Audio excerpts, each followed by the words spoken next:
Hello, everybody. This is Gerald Salenti, and it's Wednesday, December 18th, 2024. And we have with us again, very honored to be with, Judge Andrew Napolitano, a real man of men, someone he's not very well liked because he admires the Constitution and the Bill of Rights, things that have been stolen from us that we're not allowed to think about anymore. Judge, thanks for being here. Thank you, Gerald. Always a pleasure, no matter what we're talking about. Well, it's funny. It's not funny. You and I are on the same page on a lot of issues. And you sent me your article that's coming out tomorrow. And it's about the drones, the Jersey drones. Actually, they're up here too in Albany. They're around here, just north of us. And the cover of this week's Trends Journal is the same thing, the drones. And here it is, drone hysteria. Right. Yep. Well, the Martians are coming. Or is it Uncle Sam's War of the World? It has terrified a lot of people in the New York metropolitan area. It is undoubtedly the government of the United States. Since I wrote the column, the House Intelligence Committee had a secret briefing from the U.S. intelligence community and the defense community explaining what the drones are. Why secret? What are we, babies? We're not entitled to know what those we have elected to represent us in Washington know, and they're not entitled to tell us? This makes things worse. Oh, just be a good boy, Mr. Salenti, Judge Napolitano. Don't pick up your shotgun. Just mind your own business. Don't worry when we send these drones the size of pickup trucks 500 feet above your house. Nobody means you any harm. Just go to bed and be a good boy. Is that the way the government is treating us? Yes. Is that the government that Madison gave us? Absolutely not. Again, it's in all due respect, they're not a House intelligence. That's an oxymoron. Yes, it is. They're not intelligent. They're arrogant little pieces of scum. They're political pieces of crap that keep robbing us of our rights. As I said in the beginning, half jokingly, that you're a man of honor, that there's nobody that I know, and I ask anybody, show me, tell me, that knows the Constitution, what it really means in the Bill of Rights, and how they keep robbing it from us. And they're robbing it right in front of our eyes. And this article that you wrote over here, it really nails it. Oh, remember when those Chinese balloons were going out all over the place? For 2 weeks, the whole country watched those balloons float from Alaska to South Carolina. After 2 weeks, the government finally shot them down over the Atlantic Ocean. Gerald, I saw one of these drones. This thing couldn't have been more than 500 feet from me. I don't know if it was manned by AI or by a human being hundreds of miles away who saw what the drone saw. I looked up at the drone. It was perfectly stationary. Within about 10 seconds, it was gone. It took off in a flash. Wow. So what did you do? I spoke to the state police. I didn't call 911. I spoke to the state police through back channels, and they sent a helicopter up. And the helicopter zoomed in on it. We don't know if it's the same drone or not. And the drone recognized the helicopter, and it was gone in a flash. It moves much faster than a helicopter. When I asked them if they were equipped to shoot it down, they said, no, we're not allowed to shoot it down. We need permission from the feds to shoot it down. The Congress is the culprit. When the states formed the Constitution, when the states formed the federal government, not the other way around, they gave 16 specific, unique, discrete powers to the federal government. The one they ostentatiously reserved to themselves is public safety.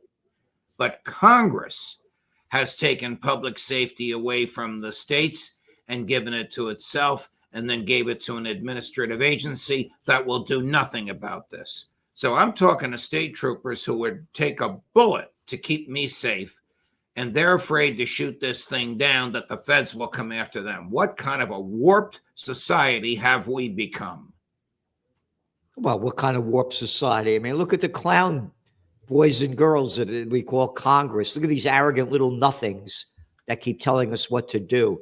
And again, this thing is out of the news, by the way, now. It's not, I don't see it in any of the major media anymore. It was big until yesterday when the Trends Journal came out, and when my column came out to the people that get it in advance. Now it's gone. Now the news is the assassination of this Russian general and whatever else they want to feed us. Very important. When I came out with the book, Trends 2000, it was an international best-selling book. And I was invited to... That caused us to meet each other because Beck had you on, and he sat you next to me and said, I'm bringing on a guest that you're going to love. Yeah. That's an understatement. Anyway, I'm sorry for interrupting. And anyway, they had me go to the, what's that, the university, with the military university. What's it called? It's down near D.C. The Army War College? Virginia Military Institute. VMI, Virginia Military Institute? Yeah. So they had me go down there. This is just before 9/11, by the way. And talking about new Millennium Warfare. Now, we're going back, 24 years ago. And I wrote about how it's going to be a whole different type of warfare in the new millennium. We're talking about all these drones, right? Now, you could quadruple, quintuple, whatever, all of those drones. And there ain't no way you're going to stop them from doing what they want. It's a whole different warfare. I mean, what did it start out with, with hammers or whatever, and bows and arrows and shields and catapults, whatever, and planes and it's a whole different warfare. We're talking about all of these drones that people are seeing all over. Imagine those coming from a foreign nation, which they could do like that. Right. And it makes you wonder how good or poor the government is at protecting us. That this thing got to within 500 feet of my house. Could have destroyed the house. It could have evaporated me if it had the equipment on it. Maybe it does have the equipment on it, but they chose not to. They chose not to do so. You can't blame people for being afraid. Look, Trump himself said, "I'm not going to my house in New Jersey until we find out what the hell this is about." I don't blame him. Trump also said, and on this, he's a man of my own heart. If this happens on my watch, the Defense Department will shoot them down. You will not have the fear that you have now. I hope it doesn't happen on his watch. I hope it doesn't happen again. But if it does, I hope he follows through on what he said. And again, we don't know if these are U.S. drones or somebody else's. Correct. And they won't tell us. Correct. Oh, they'll tell a few members of Congress in secret and swear those members of Congress to secret. I'm waiting for one of them to do what Dianne Feinstein did. Now, I really didn't agree with her on anything except this. When she got the government's report on torture, it was a secret report, 6,000 pages. It was disgusting reading. It was the documentation of everything the Bush-Cheney regime did to torture people throughout the United States and at Guantanamo Bay. And she got it in this same secure place in the Capitol where they did this briefing yesterday. And they reminded her that it was top secret. She told them to go flip off. She walked right over to the floor of the Senate and put it in the hopper in the Senate. And that immediately made it public. And because she did it on the floor of the Senate, she was absolutely protected from prosecution. So I'm waiting for one of the members of this so-called intelligence committee that got the secret briefing to walk onto the floor of the House, grab the microphone and say, let me tell you what they told us. Will anybody have that courage? Hasn't happened yet. Again, look at the clown show. I mean, who's your favorite senator? Little Chucky Schumer? I mean, look at little clowns, one after another. Adam Schiff. one little crap head after another. Both of them have been ranting and raving about this. And if they know what it is, they know how to tell us so that they can't be punished for revealing a state secret. It is reprehensible that something like this, which has terrified the population, terrified the countryside in New Jersey. I sound like Henry Wadsworth Longfellow in The Midnight Ride of Paul Revere, terrifying the countryside. It has terrified the countryside. The public has the right to know. The secrets be damned. So tell me, how did you see this? What happened? I was walking Chris, the dog. It was nighttime, and all of a sudden I saw this flashing light, and I figured that's a plane. There's no airport around me, but it's a plane in some unique flight pattern. All of a sudden I saw that it was more than one light. All of a sudden I saw it come toward me, and that was it. I did not have my iPhone. I'm looking up in the sky. I did not have my iPhone with me to take the picture. I stared at it, and all of a sudden it disappeared. It moves very rapidly, and it can turn the lights off, so at night you can't see it. Wow. I mean, I was gratified that the state police helicopter went up. It's not equipped to shoot anything down. They are prohibited from using their service weapons to shoot at anything unless it's to save their own lives. And of course, they were told, don't shoot at this damn thing, no matter what the judge tells you, because there's a federal law that we have to comply with. Believe me, if these guys that were in the helicopter, these troopers, if it were up to them, they would have blown this thing out of the sky. But it wasn't up to them. So anyway, that's where we are, and now it's off the front page until somebody reveals what the intelligence community told the intelligence committee, air quotes around intelligence, in the secret room in the basement of the Capitol. Yeah. And again, as I said, it wasn't only in Jersey. They're up around, up in north of us, up here in Kingston, up near Albany. They've seen them as well. Right. Well, that's a significant difference. From central New Jersey to Albany is a couple of 100 miles. Yep. Judge, on another note, what's going on in the Middle East is horrific. Oh, by the way, not talking about not having the drones. Again, we write about it, unfortunately, week after week.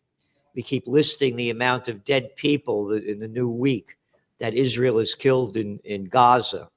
Last night, they just killed another 15. It's day after day, 15, 25, 30, blowing up hospitals and, on and on. Not in the news at all. Empty, it's gone. It's gone.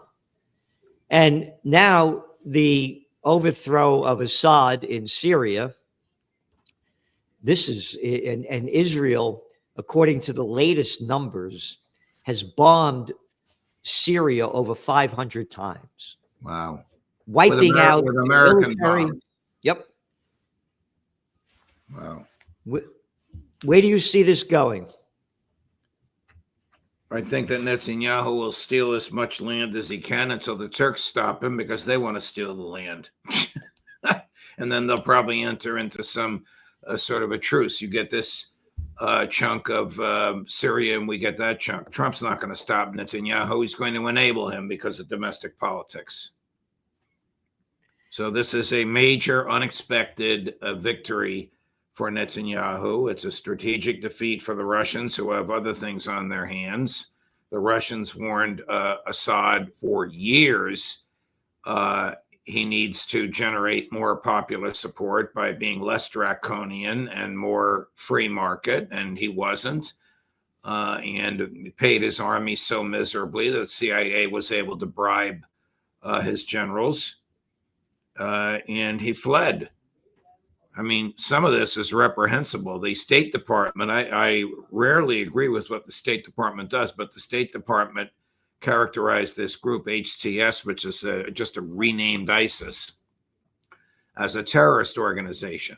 Now, when the State Department or the Treasury Department, this is federal law now, going back to the Bush-Cheney years, characterizes a foreign group as a terrorist organization, it is a felony to provide material assistance to that organization, whether you're a dentist drilling Osama bin Laden's teeth, or whether you're an electrician fixing the Wi-Fi in his house. You provide material assistance to a terrorist organization, you can be prosecuted. There are people in federal jails in the United States who fell victim to FBI stings, who thought they were providing material assistance to a terrorist organization. Of course, it wasn't a terrorist group. It was a bunch of FBI agents that hadn't shaved and had fake accents.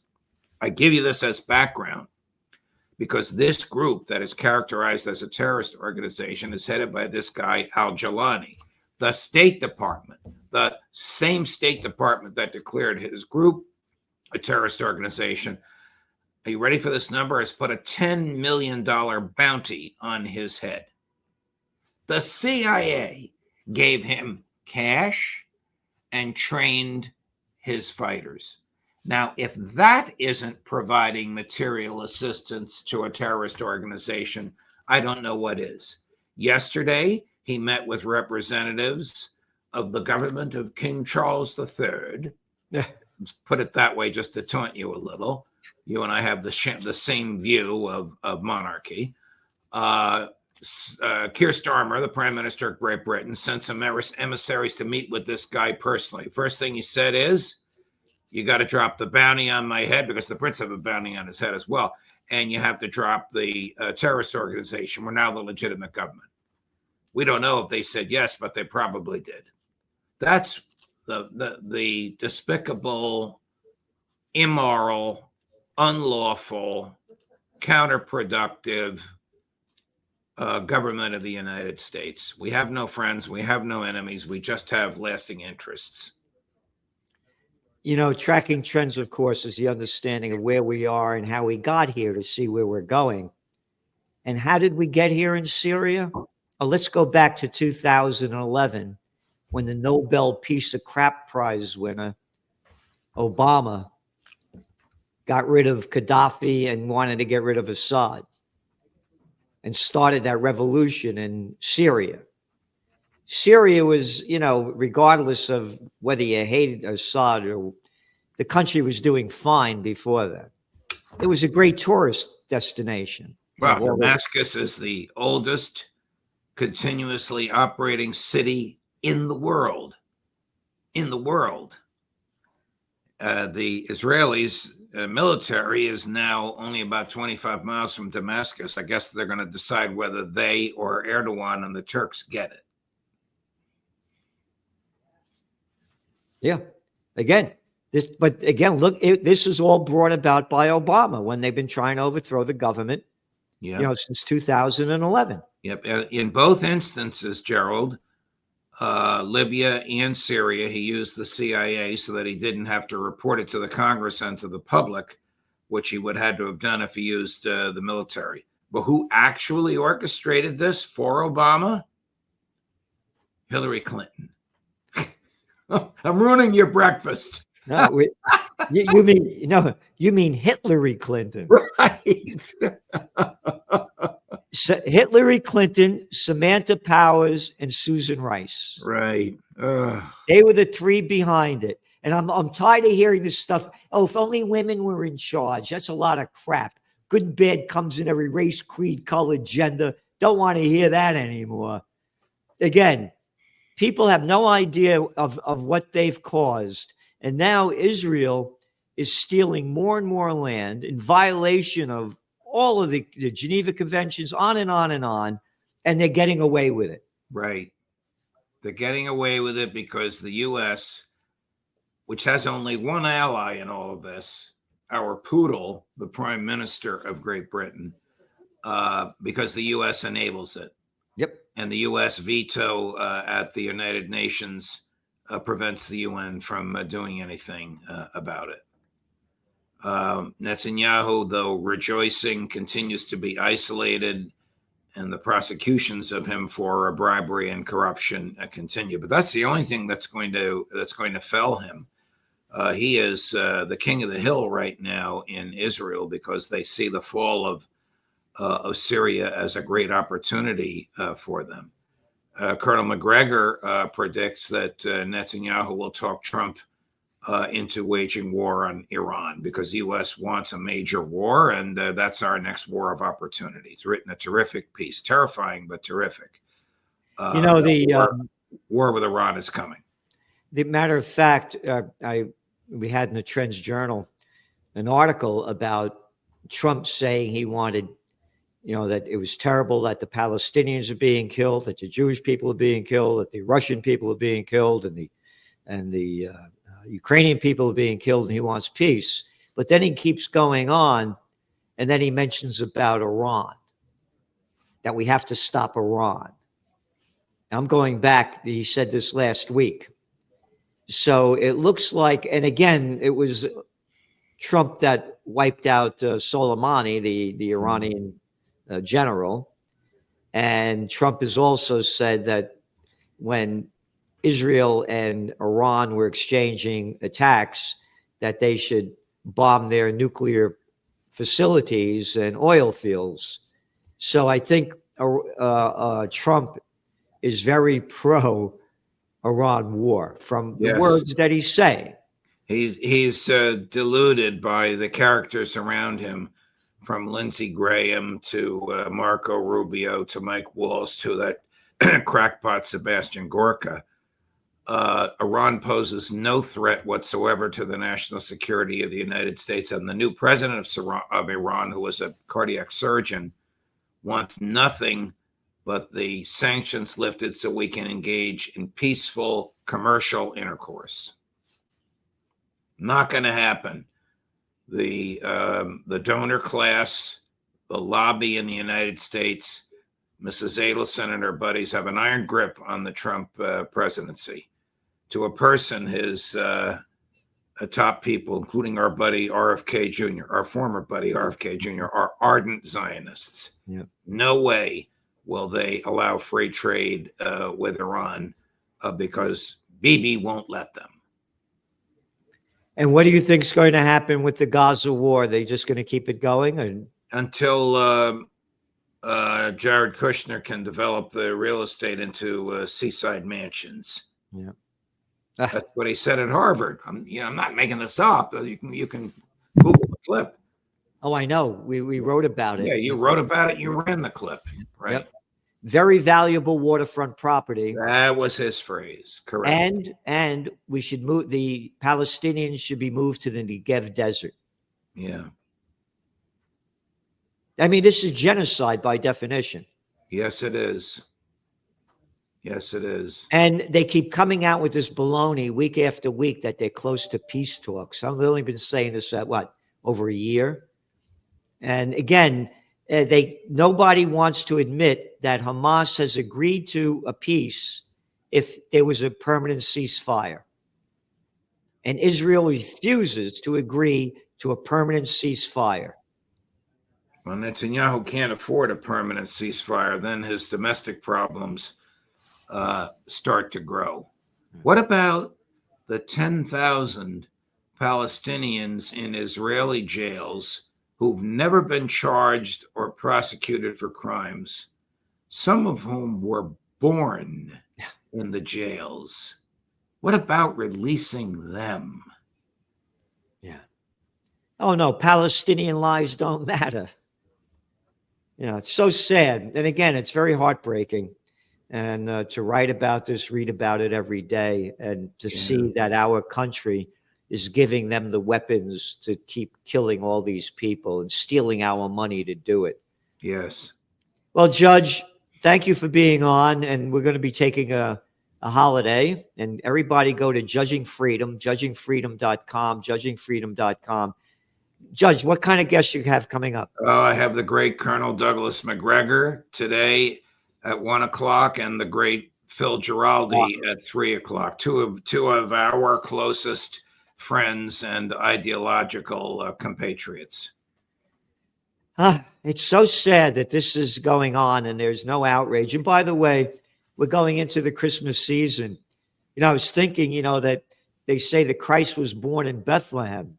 No, it's the West Bank now. It's not Christ was born in the West Bank. Wasn't born in Bethlehem. I mean, what's going on is just terrible.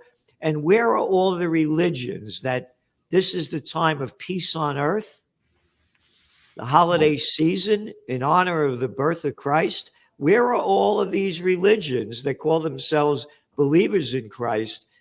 How come they're not out there demanding peace? I don't know. The Pope is in Corsica visiting the grave of Napoleon. I mean, you can't make this stuff up.